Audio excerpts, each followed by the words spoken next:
Wild night at Jason's last night, but you know you drank way too much when you wake up in some random girl's bed.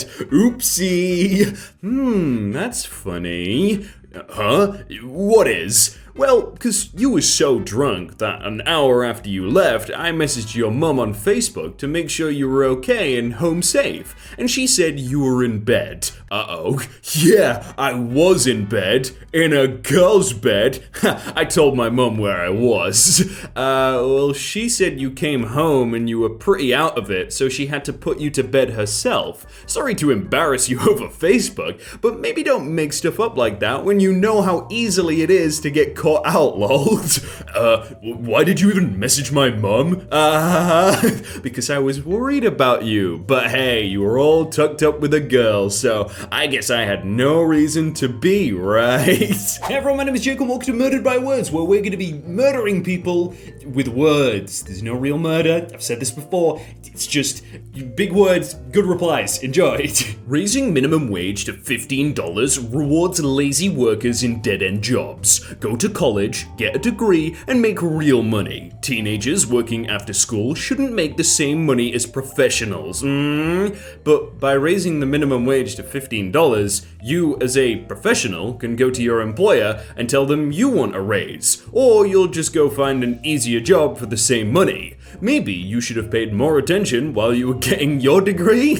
I guess that's kind of true, you know? If everyone was at $15 and then you get $15 for a degree thing, you could be like, I want 25, or I'll just go do that. When your kids eventually find out that you made them wear masks for nothing and didn't look into the science yourself and blindly believed your TV and forced them to comply, and that you complied yourself, what do you think that will do for their trust in you moving forward? Even if it's just a little subconscious niggling that they'll never say to your face. Damn, that was inconvenient, but I'm sure glad Dad was willing to be uncomfortable on the chance it kept me safe and now admits his mistake. I know he puts my safety first and admits that when he screws up. Hell of a lot better than the alternative. True, yeah, even if it is just this massive fake thing, which I doubt it is, then, you know, you could just be like, oh no, I had to wear a mask. Oh, that didn't really suck that much. 125 residents in Stockton, California were selected to receive $500 a month for 2 years. This is what happened. And apparently it raised employment overall if you read the article. But this guy replies, what happened to getting a job and working for your income? Did you read the article, my guy? Employment increased. You talking about a job, you couldn't even work to read the damn article, SMH. I swear so many people just like look at articles like the headlines, which are always clickbait. No title, no headline is ever gonna tell the real story. You actually have to click it and consume the entire thing. And then they just look at it and they're like, yep, I got my facts right. I'm gonna go tell people about this. No. After 25 years, we're making it official. Pokemon 25, says Walmart. Okay, so Pikachu's now working for Walmart. Look at that great Photoshop there. It's brilliant. Are you gonna schedule Pikachu only 32 hours so he's not eligible for benefits, huh? Just like every government organization, NASA does waste a lot of taxpayer money. Wait, how? Bro, the NASA budget is a fraction of the military budget. They paid $700 billion to bomb children in Syria, and you have a problem with furthering the progression of the human species with only a freaking $23 billion? Shut up and sit down. If you're gonna complain about government organizations wasting a lot of taxpayer money, then take it up with the military first. Yeah, I never understood this, bro. 700 billion in guns and fighting each other, and only 23 billion in trying to like get to another planet or something. Which one do you think's more important?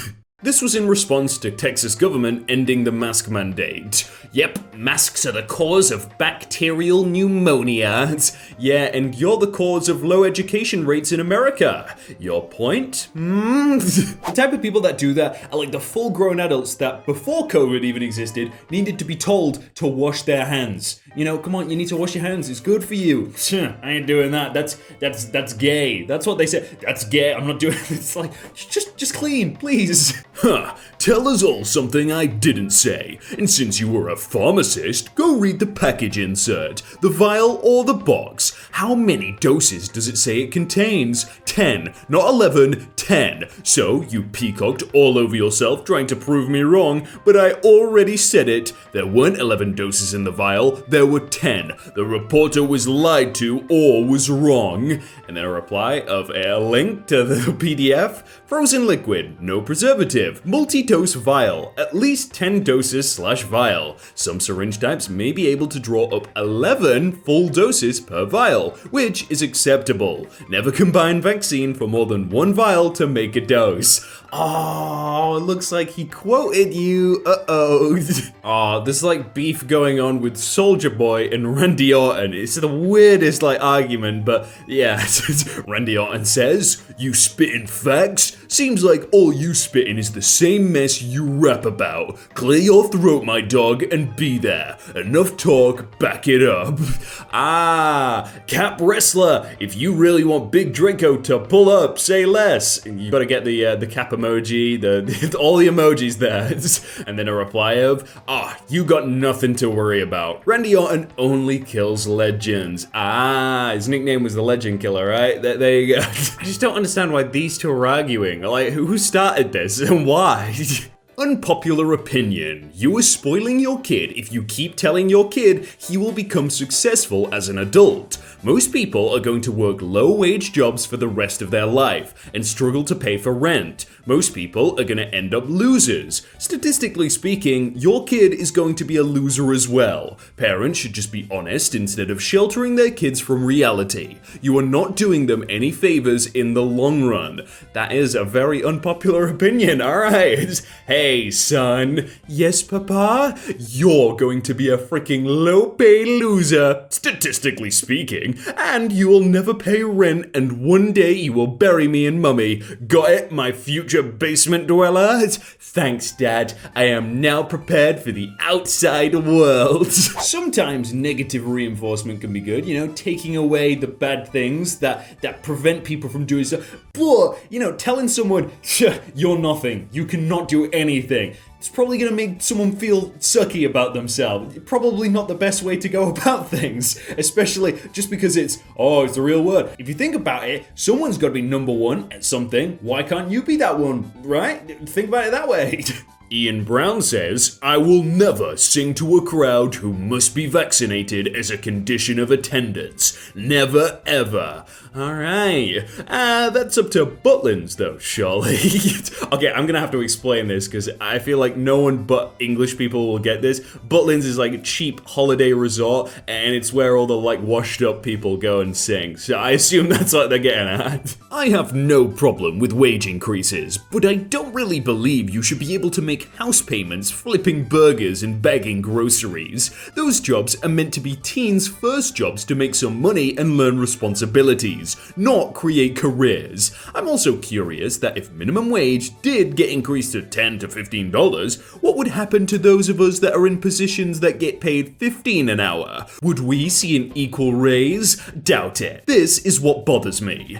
5 years before signing into law the first minimum wage in a 1933 statement regarding the National Industrial Recovery Act, Franklin D. Roosevelt said no business which depends for existence on paying less than living wages to its workers has any right to continue in this country. And by living wages, I mean more than a bare subsistence level. I mean the wages of a decent living. In a fireside chat before signing the 1938 Fair Labor Standards Act, Roosevelt said, "Do not let any calamity howling executive with an income of $1,000 a day who has been turning his employees over to the government relief rolls in order to preserve his company's undistributed reserves tell you, using his stockholders' money to pay the postage for his personal opinions, tell you that a wage of $11 a week is going to have a disastrous effect on all American industries. You're just wrong. Just flat out 100% wrong. And your view is completely ahistorical.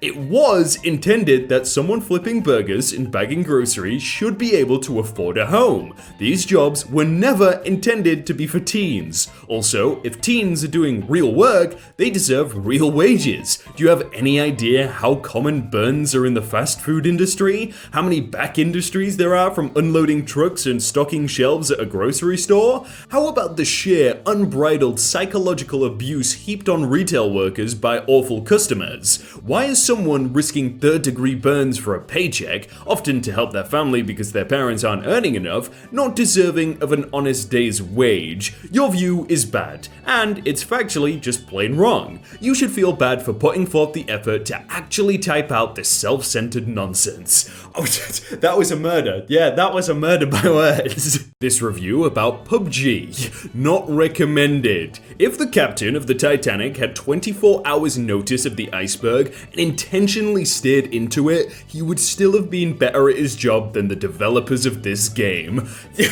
And this guy has 1,800 hours, like 2,000 hours in a game. I'm believing him. Didn't you say that you liked her because she was vegan? I mean, that's one factor we have in common. It's nice to talk to someone who shares my love for animals, right? How is that a yawning thing? It's disgusting that you only date skinny girls. I thought you'd understand how scuffed that is as a lesbian. Don't really see the connection here. Why did you put lesbian in quotations? Because someone who experienced homophobia would know how us plus-sized individuals suffer in the same way that you do, if not worse. Cringe, yawned. Please don't compare being overweight to being gay. I mean, for starters, being fat is a choice. I can't exercise my gay away. They are not the same. Being fat is not a choice. I was born this way too. Okay, but most babies are 8 to 12 pounds. You are not gay. Discussion over. Oh, the discussion's over, guy. We can't say anything. Twitter says, writing bios today. Who wants one? And then Jenna Ezerek, that's Justine's sister, right? Says, I haven't changed mine since I joined Twitter, so I'm down. Twitter, Justine's sister. The fact that I described her as Justine's sister, I'm sorry. Teach your kids about socialism by making them clean the bathroom. Then pay them $10, and then take $7 of those dollars and give those $7 to their sibling who didn't work. I bet your child won't be a socialist for long. That's literally capitalism, though. Worker does all the work. Most of the profits go to the boss who sat on his butt doing nothing. I mean, I don't think that's a good analogy of any of these systems. It's just, here's $10. Take $7, basically just give him $3. The name is blurred here, but apparently it was a wrestler who agreed with this person. Only 245 new cases in Nevada. 7 weeks ago, it was 2,500. Hospitals empty. Time to open this up. Agreed, says the wrestler. Ooh, I don't think someone who falls on their head professionally should be making these kind of public health decisions. Just a slight inkling. If you like that video and you want to see more like it, then click on screen right now. I mean, if you haven't subscribed already, you've got to do that as well, because the whole YouTube subscribe thing, no one does it anymore, but it helps out. So if you want to help out, then subscribe. Thanks.